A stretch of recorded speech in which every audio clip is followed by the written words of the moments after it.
Good morning. My name is Meredith Chuk. I'm the Acting Associate Director for Safety in the Office of Oncologic Diseases in CDER at FDA, and I'm happy to talk with you this morning about the Digital IND Safety Reporting Program. I'm going to start off with a little bit of a background about IND safety reporting and the current processes, and then spend the majority of the time on implementation plans for the new process, including a description of that process, including requirements and implementation plans. I'll describe the data flow as a result of this new process, the types of IND safety reports that sponsors should submit to FAERS, and particular data elements for IND safety reporting using the ICH data standard E2B that are unique for IND safety reports. The learning objectives for this talk are to understand that FDA will be requiring the submission of IND safety reports to FAERS using the ICH E2B data standard, to describe several of the unique E2B R2 fields required for IND safety reporting to FAERS, and to recognize that there will be two separate submission paths for pre-market and post-market adverse event reports to the FAERS system. As a bit of background, sponsors of clinical trials that are conducted under IND are required to submit IND safety reports per the regulations. The current process for submission of these reports are largely on MedWatch forms as PDFs submitted in eCTD format. And having forms submitted in this format is very inefficient with a labor-intensive review, as there are no data standards and no universal tracking system. So it makes reviewing these reports and following these potential safety signals very challenging. In the new process, sponsors will be required to submit IND safety reports to FAERS as XML files formatted in the ICH E2B data standard, and this will allow use of data visualization and analytic tools for improved review and tracking. It also leverages existing processes that are in use for post-market safety reporting. Specifically, the data standard is the same, and also the FDA submission processes, including the gateway, are the same. And importantly, it complies with existing federal regulations for IND safety reporting at 21 CFR 312.32, just as to highlight the fact that this new process is really a change in format. The types of safety reports and the requirements for submitting the particular events that meet these criteria are the same. So no change in that process. This is really the how to submit, not so much the what to submit. In terms of requirements and timelines, this process will be a required change in format under 745A of the FD&C Act. Sponsors of commercial INDs will be required to submit certain IND safety reports to FAERS by one of two methods, either via the Electronic Submissions Gateway or ESG for sponsors who have database-to-database capabilities. There will also be a web trader option for sponsors with low-volume submissions, or sponsors can use the Safety Reporting Portal, which is a web-based interface for entering these questions via a rational questionnaire. This requirement for commercial sponsors will be effective 24 months after publication of the final guidance. I'll talk more about the guidances in a few slides. However, voluntary submissions from sponsors of all INDs will be accepted and encouraged prior to the requirement. Importantly, FDA is not currently accepting submissions of IND safety reports, but we will announce when the voluntary submission process will begin. I mentioned several guidance documents, including technical documents that were published. In October, we published the draft guidance around the process itself, providing regulatory submissions in electronic format IND safety reports. That was accompanied by a technical conformance guide, which gave more detailed information on how to accomplish this process. We also published a revised technical specifications document that includes post-market and pre-market technical specifications. And the FAERS website was updated with links to these guidances and technical documents and more information about the process, and will be updated once we begin the voluntary submission process. And there will be other FDA communications that are issued when the voluntary submission process begins. The data flow with this new process will be as follows. So the sponsor will generate an IND safety report based upon existing criteria in 21 CFR 31232. They'll generate that directly from their safety database as an XML file formatted in the E2B data standard, will be submitted through the gateway, and then will be housed in FAERS. So the FAERS system will now house pre-market and post-market IND safety reports, and those reports will be available to reviewers for review, analytics, storage, and tracking. So as I mentioned, the FAERS system will now house both pre-market and post-market safety reports. And because of this, FDA has established a separate submission pathway for IND safety reports so that those reports can be separated in the FAERS system. So for sponsors who use the gateway database to database transmission, there are new header attributes and routing IDs for IND safety reports as listed here. There's more information in the technical guidances, but essentially sponsor systems will need to be configured to add an underscore pre-market to those files. The two pathways will allow separation of pre-market from post-market reports in the FAERS system so that the pre-market reports are not posted to the public dashboard. This is very important that sponsors adhere to the technical specifications and configure their systems correctly so that those two types of reports are kept separately in the system. I alluded to earlier that there were only certain types of IND safety reports that will be submitted to FAERS, and this table describes that in a little bit more detail. 31232 are the regulations that guide the types of events that are submitted in IND safety reports, and this just breaks down essentially which of those reports will go to FAERS and which of those will continue to be submitted in ECTD format. And essentially, because the ICH E2B data standard was developed for individual case safety reports, the types of IND safety reports to be submitted to FAERS are those that contain individual patient data. So the first three types of reports here. The other types of reports, findings from other studies, preclinical testing, or an increased rate of expected adverse reactions are generally submitted in a narrative format, so that information will not conform to the data standard for individual patients. As I mentioned, the technical specifications has been updated with information for IND safety reporting that's specific and unique from post-market requirements. So I'm going to talk a little bit about some of these on the next slides, including IND numbers, concept of cross-reporting, reports from aggregate analysis, and then some other IND safety report specific data elements. So the first data element, and probably the most important that I want to talk about, is the IND number. If you take nothing else away from this talk, please understand that the placement of the IND number is critical for routing to the appropriate review divisions. So the data element for the IND number for submission is A232, which is the sponsor study number. Given that we're starting with ICH E2B R2 version, we have not added any new regional data element values. We're just repurposing some existing ones. So as described in the technical specifications document, the placement for the IND number will be an A232. This is where the primary IND number, that's the IND where the event occurred, or the parent IND if the report is from aggregate analysis, which involves data from more than one IND.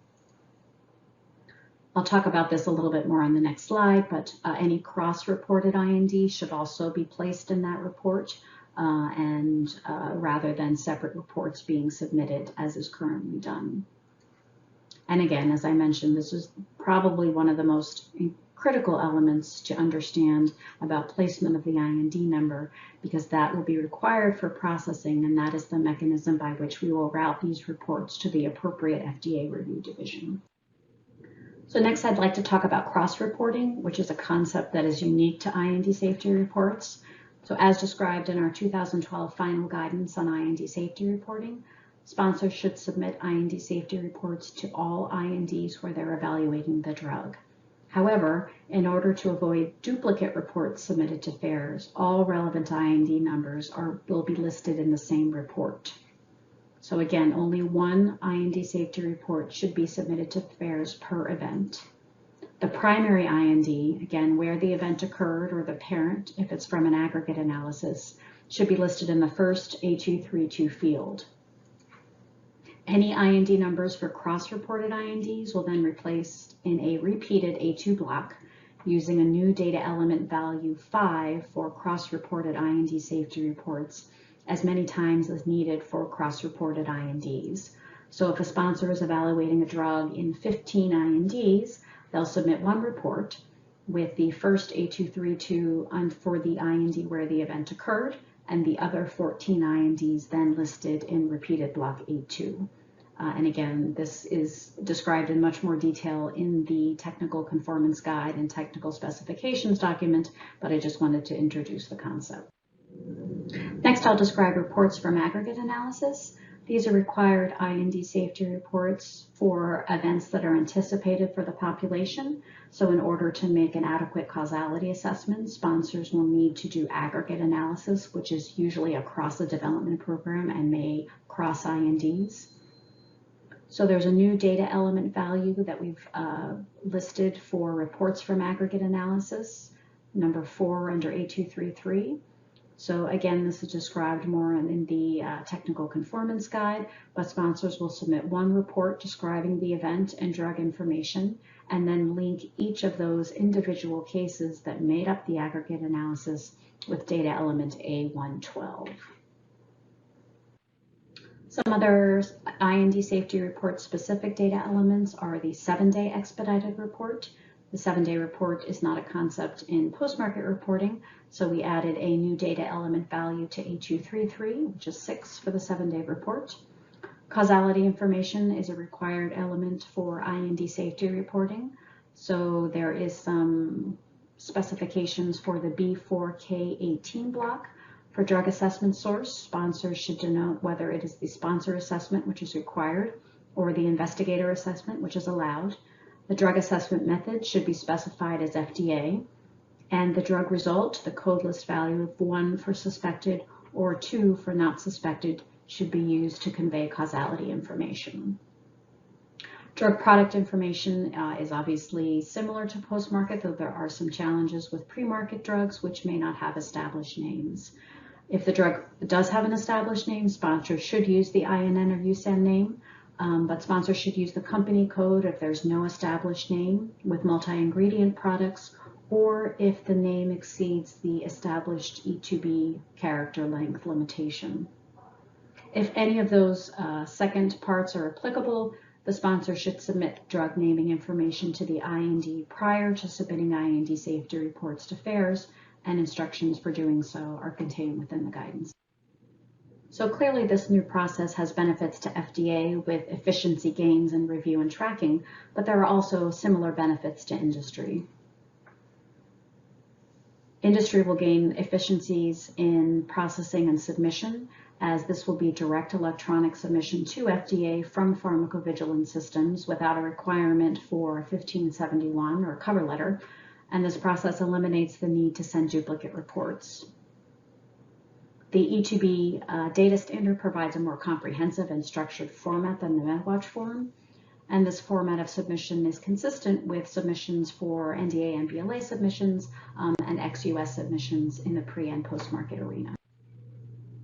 So in summary, FDA will be requiring the submission of IND safety reports to FAERS. The process has not yet begun. FDA will communicate when the systems are available for testing and submission. And sponsors should consult the FAERS website for guidances, including technical documents and additional information. So I have 2 challenge questions now. Challenge question number 1, which of the following IND safety reports should be submitted to FAERS? Is it A, findings from animal or in vitro testing? B, increased rate of occurrence of serious suspected adverse reactions? C, serious and unexpected suspected adverse reactions? Or D, findings from other studies? Give you a minute. And the answer is C, serious and unexpected suspected adverse reactions. The other types of IND safety reports are generally submitted in a narrative format and would not match the data standard for ICH E2B. Challenge question number 2. Which of the following is a new E2B R2 data element value for IND safety reports? Is it A, clinical trials, B, 7-day, C, report from study, or D, spontaneous? And the answer is B, 7-day. The others are actually existing data element values for post-market reporting. And thank you very much for your attention, and I would be happy to answer any questions.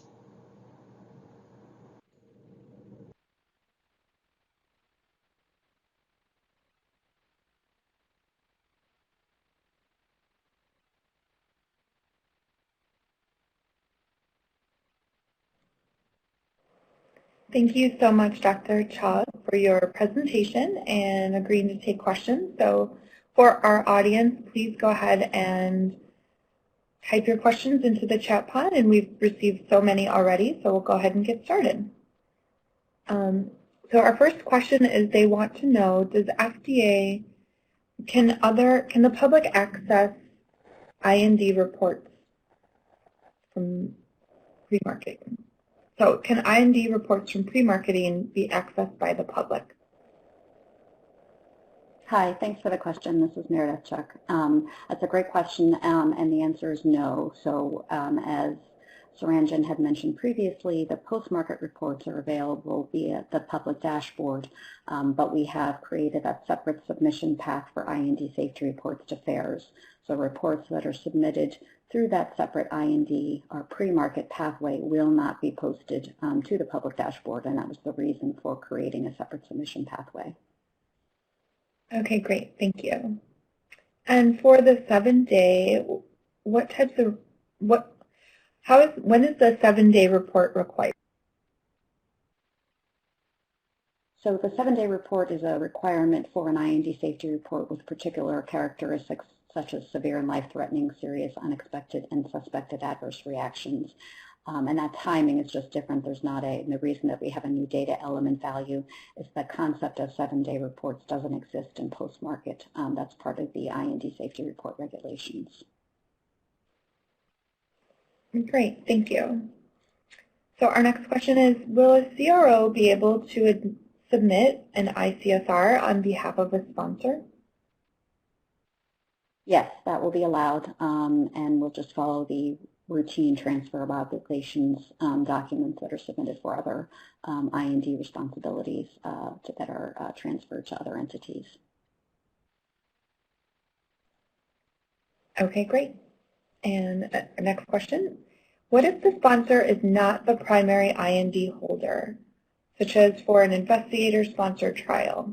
In this case, can the case be submitted only to the cross-referenced INDS and not have a primary IND?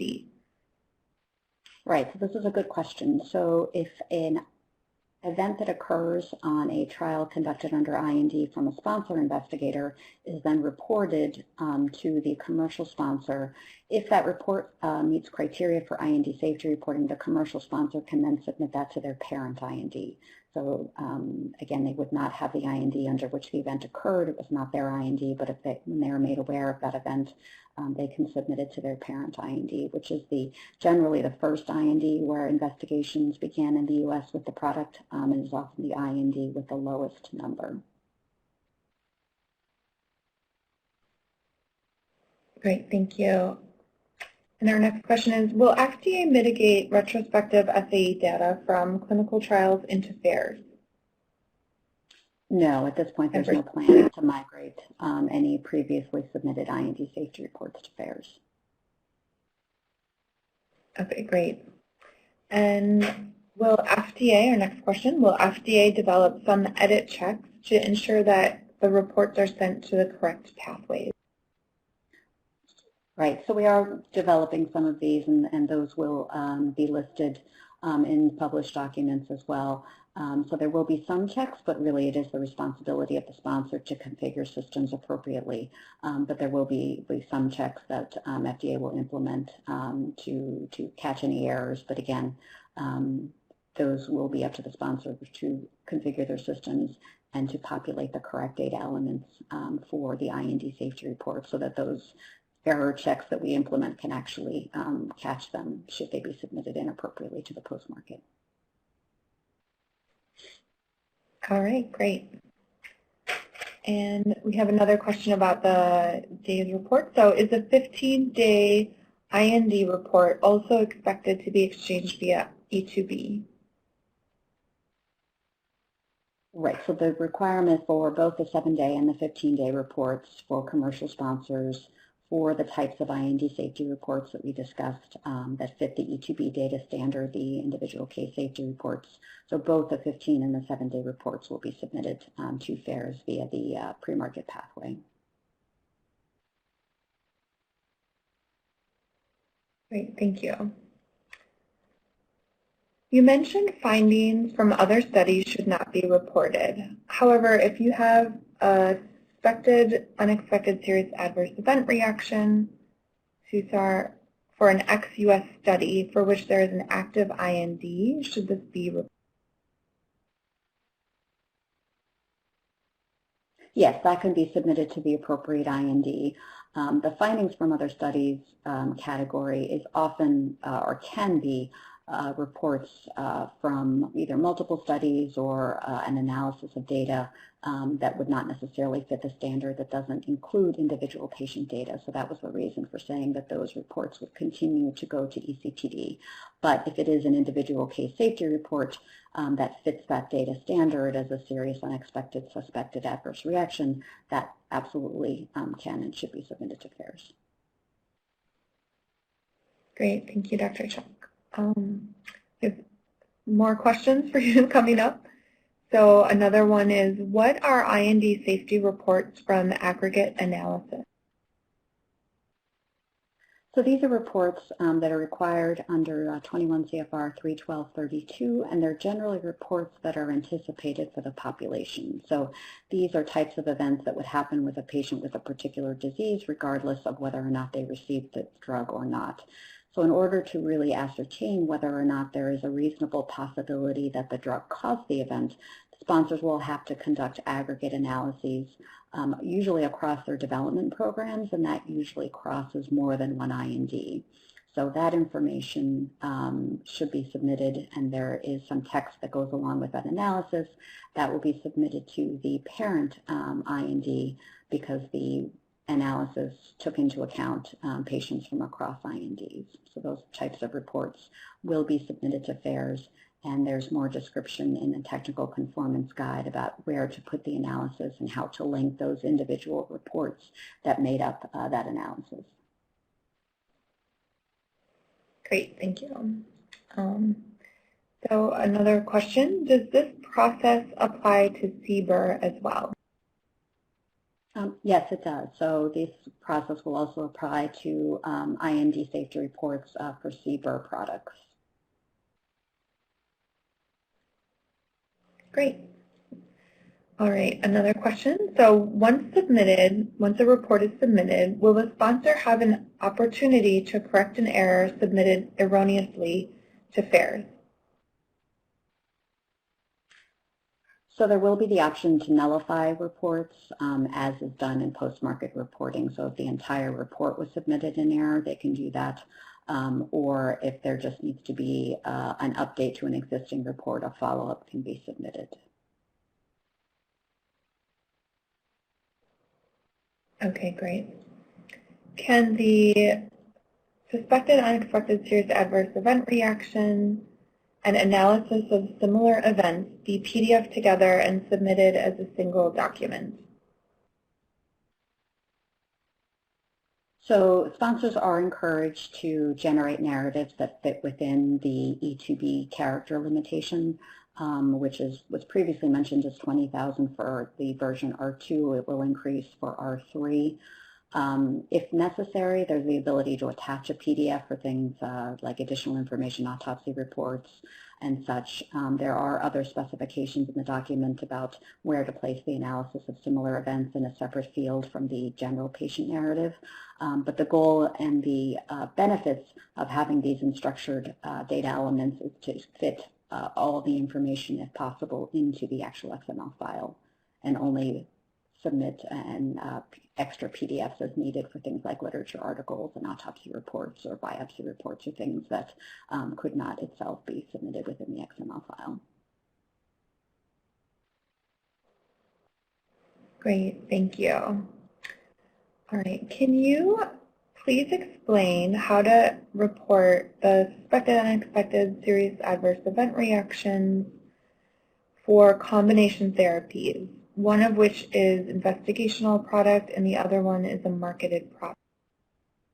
That's a great question. So I did mention before that we did not want duplicate reports to FAERS, but this is one instance where we will have two reports on the same event if both regulations are met. So if there's an event under an IND that involves an approved product, but that approved product is being studied under an IND, if the event meets criteria for pre-market safety reports, one report should be sent to FAERS with the IND number listed, and then a separate report should be also sent to FAERS for the marketed product if those regulations are also met. So again, if there is a marketed product being investigated under an IND and criteria for an IND safety report are met, two reports will be sent to FAERS, one through the existing post-market pathway as per usual process, and then the IND safety report submitted through the pre-market pathway. Great, thank you. And this is going to be our last question for the day with Dr. Chuk. So when will the FDA begin accepting all of these reports, and when can sponsors start testing their systems for IND safety reports? Great question. So we don't, as of yet, have a time for submission. We're preparing our systems. We're looking at the guidance documents that were out there and are working on some revisions as well. We will be posting that information as soon as we have a date. We will be, as I mentioned, encouraging voluntary submissions before the requirement is in effect, and we'll certainly have a lot of communication about when that happens, but as of now we don't have a date yet planned. All right, well thank you so much Dr. Chuk for your presentation and providing insight into all of